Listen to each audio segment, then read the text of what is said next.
Olá, bem-vindos à Igreja no Mundo, o programa da Fundação AIS aqui na sua televisão. Sou o Paulo White e hoje vamos ver um documentário produzido pela Fundação AIS sobre a experiência da vida dos cristãos na Síria durante o tempo em que os jihadistas ocuparam grande parte deste território. É um documentário importantíssimo para compreendermos o que é perseguição aos cristãos neste país. Vamos ver.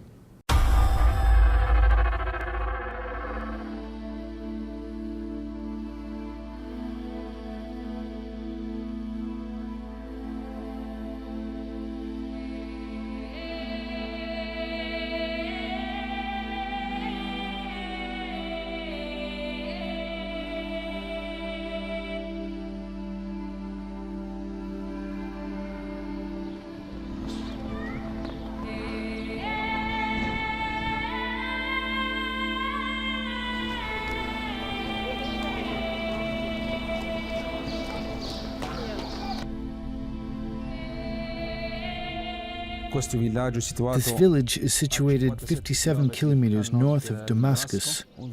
It is a village where people speak Aramaic, Christ's language. It is only a spoken language.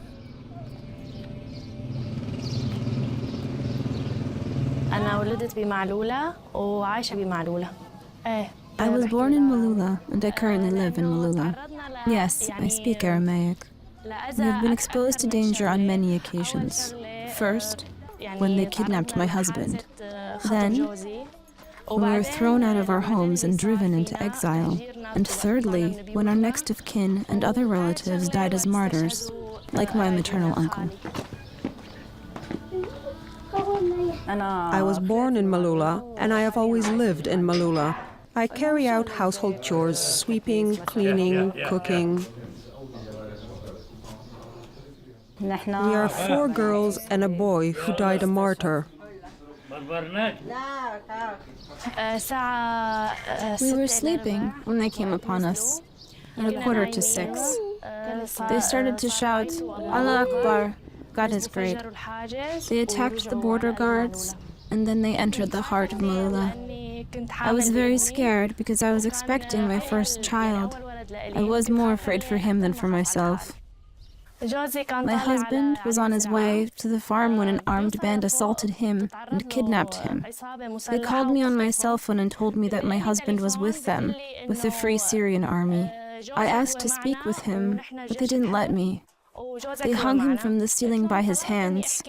Once suspended in midair, they started to hit him. They beat him.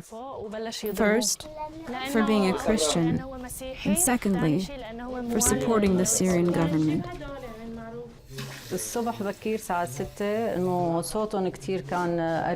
We heard them as they approached our neighborhood early in the morning at 6. Before they came, we didn't think that they would come to our houses to kill us. So we didn't flee. Also because my father is an old man, and he didn't want to leave his home, and we didn't want to abandon him. We were a little bit afraid, but we prayed the Our Father before they came. We read the Psalms hoping they wouldn't enter our home. We were in our room when they entered and asked us to leave. They told us that they weren't going to do anything, but before they had left the room, they started shooting. A bullet caught me here. It went through my hand. I had dedicated myself to the Virgin, asking her not to abandon me. I pressed on the wound and I hid myself under a box. I felt the sunbeams and light around me, but I was safe despite their presence. I prayed so that God would protect me. He was the one who saved me, because there were 10 people in the room. I had heard that they heard girls when they came. If they had seen me, they would have kidnapped me. But I said nothing, and so they didn't see me. I've wanted to come back to Malula, first for my Christian faith, and secondly, to tell everybody the truth about what happened to us. I'm a Christian because I was born a Christian. My first faith is in God, and I will keep on being a Christian. As the saints suffered a martyr's death, so I am also willing to die for my faith. Jesus is everything, because my faith is my life. Everything is linked to Jesus. Why is my faith strong? First, because when I pray and ask something to God, it happens. My husband is well, as is my son, and I have come back home after the diaspora. That's why I feel that God blesses me and wants me to remain here, in my land.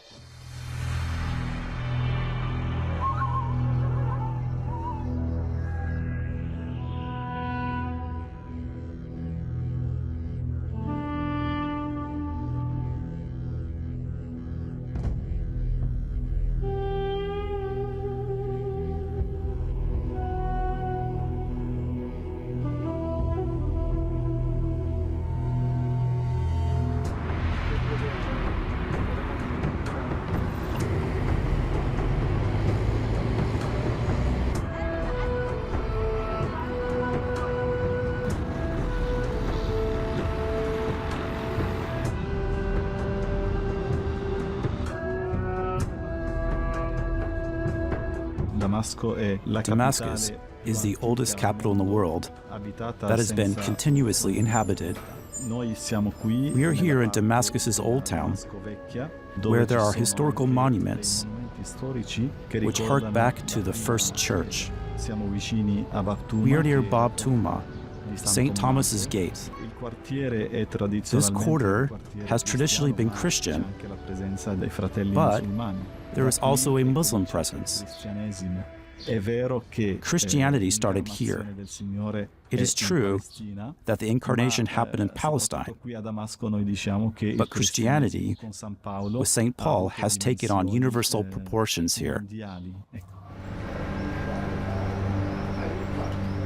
We live in Damascus, in Bab Tuma Square.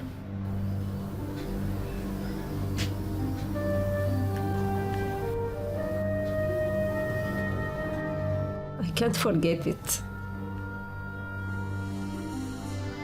I heard the sound of bomb. I ran to the school. I found my son in the ground. The blood full of her face and body. I took them to the hospital, but he died before we get to the hospital.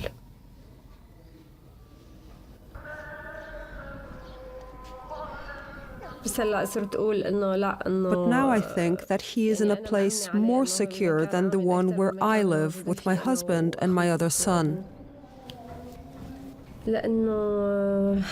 I need faith to endure. I pray so that God protects my other son. The most difficult part in the war is our fear on our children.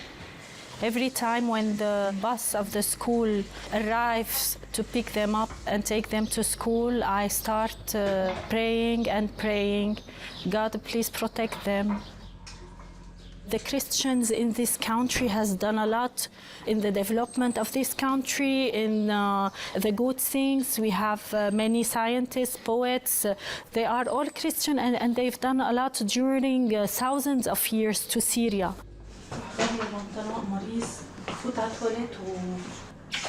I live my Christianity every day with my children, in dealing with the needy people around us, in helping the others. I always feel that God is not someone watching us from the sky. Bye. God is living with us every day. He's suffering with us. I see his face in all the faces of needy people that we help. I see his face in my children's face. I see his face in my husband's face. He's all around. Bye, Maurice. The war in Syria is not between Christian and Muslims. The war in Syria, I feel it is between nations, and they are using Syrian people.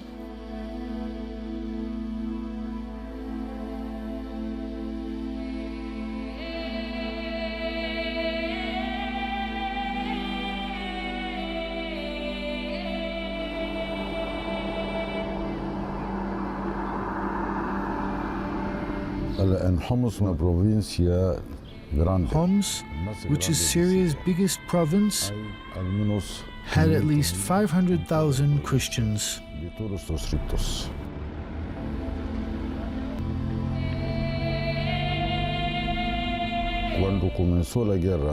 When war started in March 2011, many Christians fled. Now we are approximately 100 to 150,000 Christians in the city of Homs. The rebels went into the old parts of Homs, the Christian parts of Homs, and they kicked out the Christians, and they occupied the churches and the homes there. What happened during the last 6 years has been a total destruction of the way we used to live.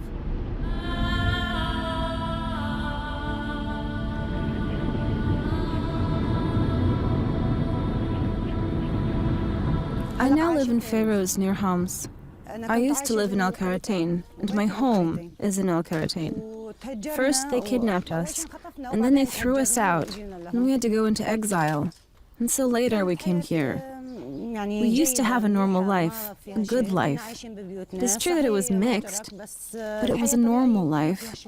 There weren't any problems. I don't know the exact number, but the city was big. Around 17,000 people lived there. Al-Qaryatain was occupied by Daesh for months and months. Most of the people left. Only 250 stayed in Al-Qaryatain. They could not run in time. So Daesh comes in. They lead all Christians to a place, one place, a hall, big hall. They gathered all the Christians in a house. We were 271 Christians. We slept one night, and early the following morning, they picked the men and the young and brought them to the mountain, to the phosphate deposits. First, they humiliated us because we were Christians. They told us that we were non-believers, that we didn't have a faith, that we had to convert to Islam. From time to time, one of them would come and preach to us about the Muslim religion. I don't change. I'm a Christian. We prayed and prayed. We prayed in our hearts. When 3 or 4 of us gathered, we prayed quietly to avoid being heard. That we had spent about a month in the mountains, after which we were returned to our homes. But when we were brought back to Al Karatain, it turned out that I was one of the girls claimed for Daesh. My family was settled in various houses, whilst I was locked up in a prison. God was near us, and we felt Him every step of the way. Marlene, our patron saint, the one I told you about, didn't abandon us. They took us outside and brought us to Metla a week later. We had to negotiate the release of the 5 ladies because we were told they were going to sell them to Qatar and to other Gulf countries.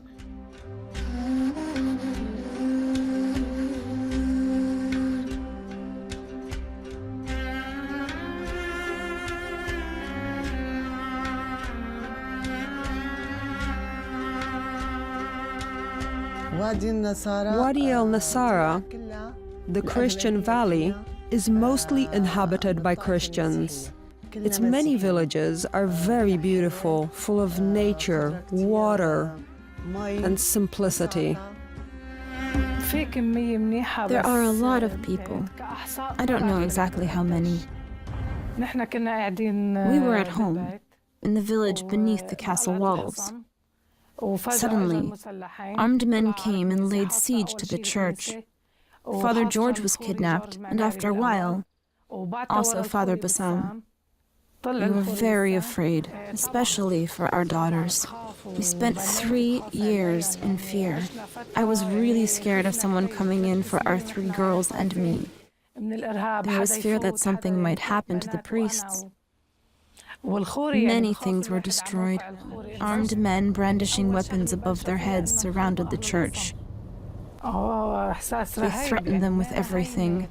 We looked for intermediaries to liberate them. I wasn't angry with God.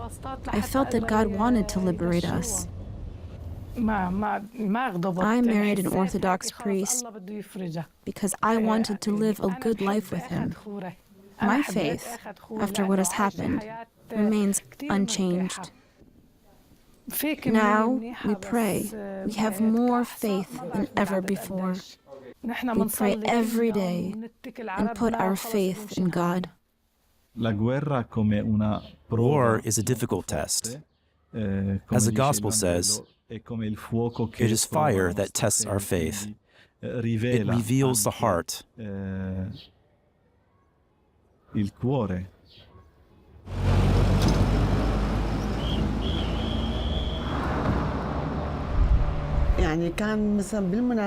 We used to go to Wadi al-Nasara on feast days, on the feast of Our Lady,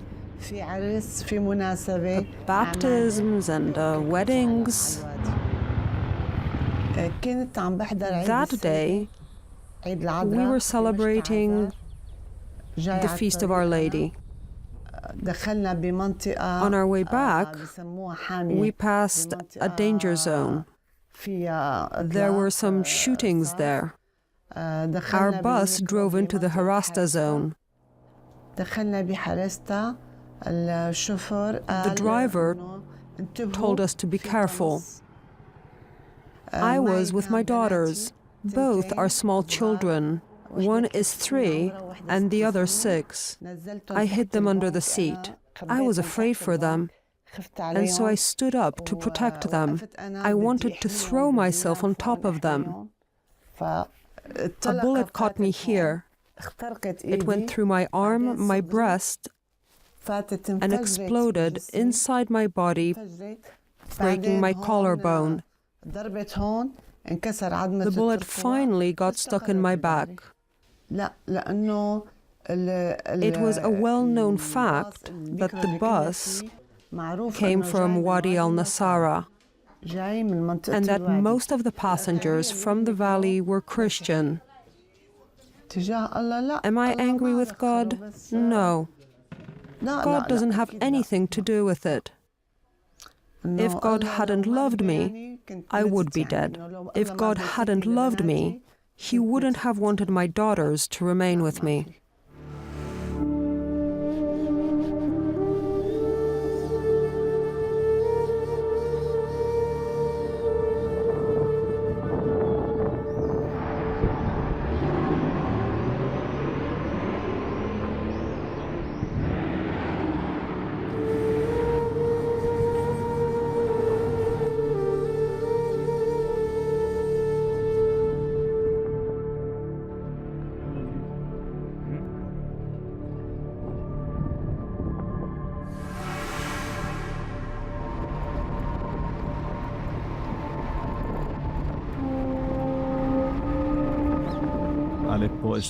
Half of Aleppo has been occupied by rebel groups.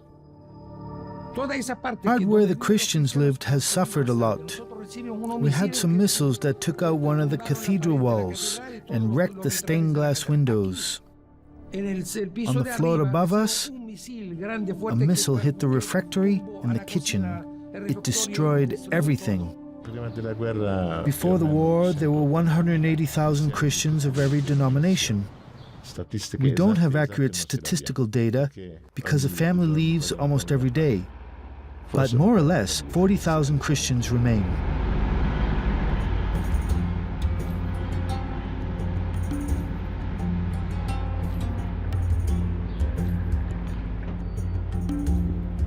We can't imagine this war. We can't know this bad situation. We can't bring anything. We keep everything in home and live. Rent this house. And my husband in 2015 decided to go in Italy.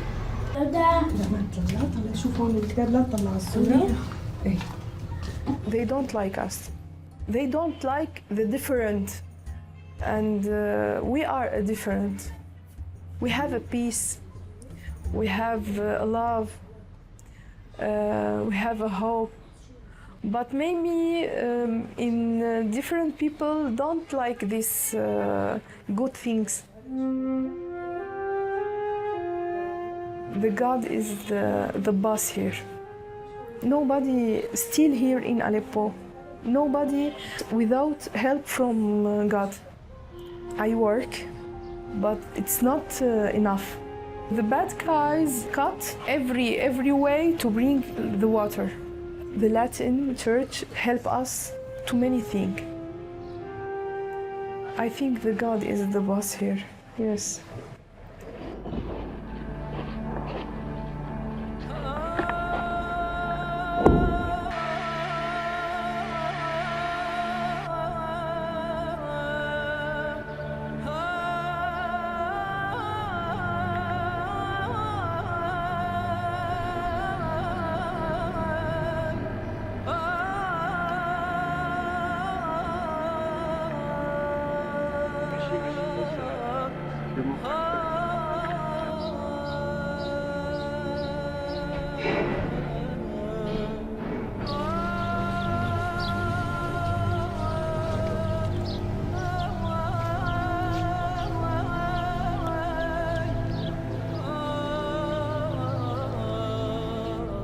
I'm so sad for all Aleppo because it was one of the most beautiful cities ever. If you come like before the war, it was very, very, very beautiful.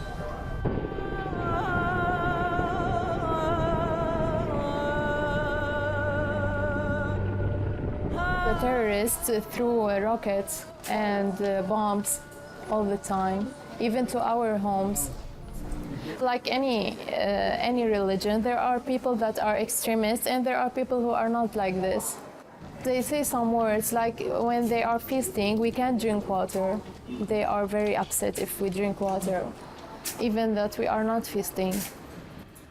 I am sure that our faith is what helped us during those moments. The belief that there is someone who protects our lives, that there is someone who takes us beyond what our brain can imagine.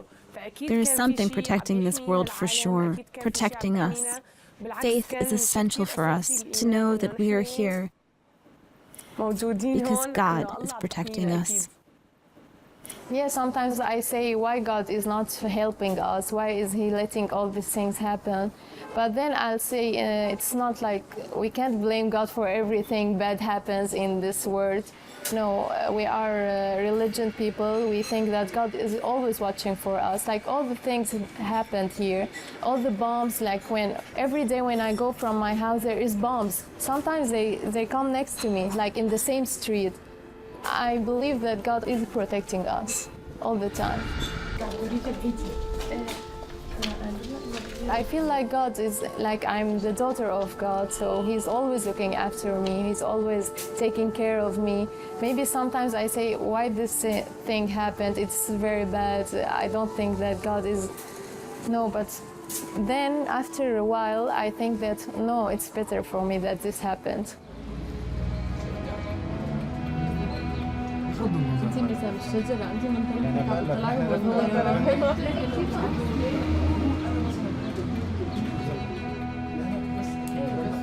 I want to be married here because I like to live here. If I go and travel, maybe I'll live alone. I will not see my friends, my family, everything. The main problem with getting married is that everything has become so expensive. We can't buy anything with our salaries, with the cost of living rising. There's a large part of society that doesn't understand that women can do what they want. They do not have this culture in their heads. I want to get married, but not at this time. We aren't used to this. Everything was cheaper, more accessible. It's true that there are these new things. We see it on the streets, but the idea of not discriminating against women hasn't reached all sectors of society. If you want to go like by visa, it's very hard. You need to pay a lot of money. The fluent were the first to leave. The poor are the ones who have stayed. The Old Testament talks about the remnant. God made possible His plan of salvation through this remnant. We are also that remnant. Our presence here should be a sign of hope for the whole world. If Syria becomes a one-color country, if it ceases being a mosaic, that would be a retrograde step for human civilization. Amazing grace, how sweet the sound that saved a wretch like me.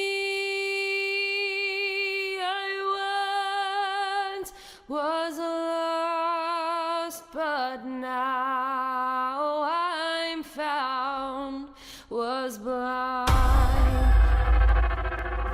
Depois de termos visto este documentário, Síria, um pequeno resto, chegamos ao fim do nosso programa de hoje. Despeço-me com amizade. Até à próxima semana. Até ao próximo Igreja no Mundo, se Deus quiser.